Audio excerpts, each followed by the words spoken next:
Наместо навремено и квалитетно да ги информираа политичките партии со секојдневните препукувања за договорот со Грција, само дополнително ги збунија граѓаните.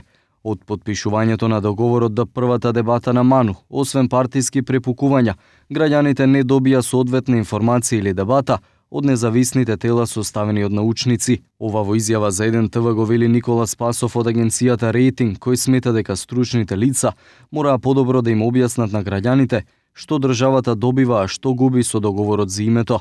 Спасов вели дека ваквите постапки се слика за политичката незрелост на опозицијата, која според него веднаш тргна во активна кампања на бојкот, без да се приклучи кон заедничко решавање на овој проблем.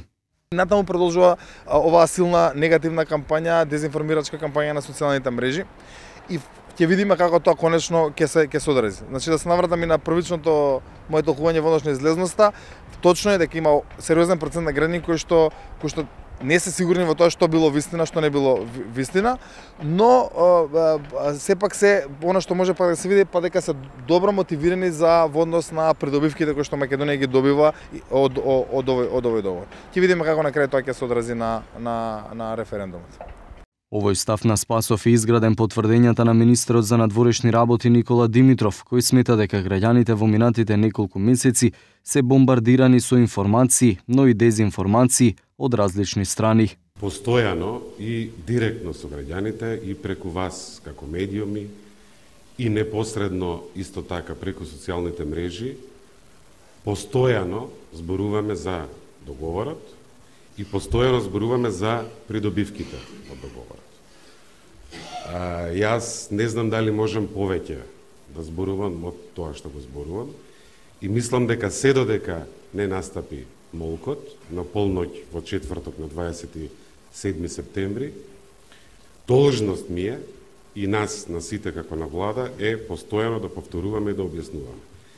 Живееме во време кога граѓаните се бомбардирани со информации, меѓутоа и со дезинформации од разни страни.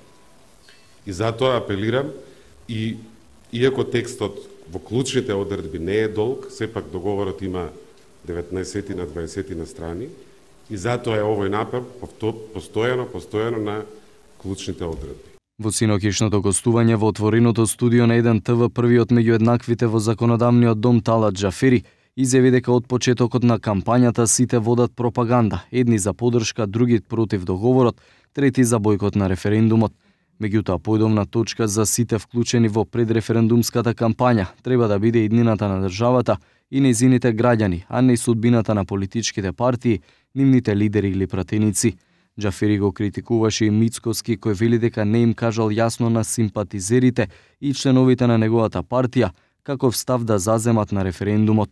Таков однос не е прво коректен кон граѓаните на кои што утре да се дали предвремени или редовни избори, ќе треба да му се обратите со кампања тесна политичка, дека сакате да ја водите државата. Како ќе ја водите државата ако не сакате да ги водите граѓаните? Барем тие што ви веруваат, тие што ве изгласаат, тие што ве поддржуваат.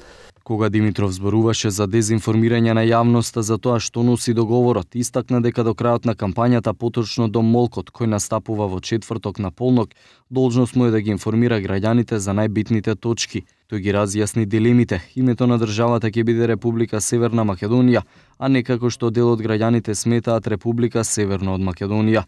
Државјанството е македонско, граѓани на Република Северна Македонија, јазикот македонски, кодовите се МК и МКД, единствено се менуваат регистарските таблички за возилата.